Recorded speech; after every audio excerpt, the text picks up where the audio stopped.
Hi అందరికీ. Firstly thank you for your continuous support and encouragement. 320+ subscribers ఉన్నప్పుడు నా last video upload చేశాను and ఇప్పుడు 400+ సబ్స్క్రైబర్స్ ఉన్నారు. ఇవాళ ఈ వీడియో షేర్ చేయడానికి మీ ఎంకరేజ్మెంట్ కారణం. Thank you very much. చీరల ఆర్గనైజింగ్ గురించి ఒక చిన్న టిప్ ఈ వీడియోలో షేర్ చేసుకోబోతున్నాను. ఎప్పుడైనా మీరు హడావిడిగా ఫంక్షన్కి రెడీ అవ్వాల్సి వచ్చి ఒక చీర బీరువా నుండి తీస్తూ ఉంటే మిగతావన్నీ కింద పడిపోయాయా? రీసెంట్ టైంలో నేను ఇది ఎక్స్పీరియన్స్ చేశాను. ఒకవైపు పాప ఉంటుంది, మరోవైపు త్వరగా ఫంక్షన్కి రెడీ అవ్వాలి.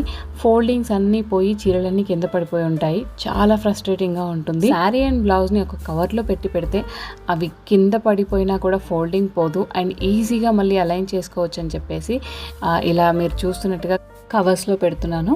Cover one side transparent, other side fabric ఉంటుంది కాబట్టి మనకు కావాల్సింది ఈజీగా తీసేసుకోవచ్చు. ముందుగా ఒక 15 శారీస్ కవర్స్లో పెట్టడానికి ట్రై చేశారు. ప్రాపర్ ఫోల్డింగ్ ఉంటే జస్ట్ 10 to 15 మినిట్స్లో అన్ని కవర్స్లో పెట్టేయచ్చు. బట్ నాకు యశికతో ఆల్మోస్ట్ 45 మినిట్స్ పట్టింది శారీస్ అన్నీ కవర్స్లో నీట్గా అలైన్ చేయడానికి.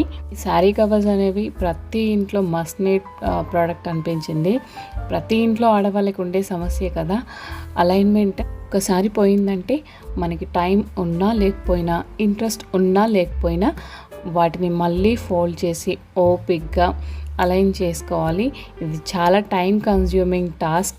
బీరువాలో పెట్టడానికి ఏమో కానీ యశికకైతే ఇప్పుడు అస్సలు ఛాన్స్ లేదు నా శారీస్ని ఎలా పడితే అలా లాగేయడానికి. ఎంత లాగేసినా కూడా అవి అలానే నీట్గా ఉంటాయి. ఐ హోప్ ఈ చిన్న టిప్ మీకు హెల్ప్ అవుతుంది అనుకుంటున్నాను. And thank you for watching. See you in next video.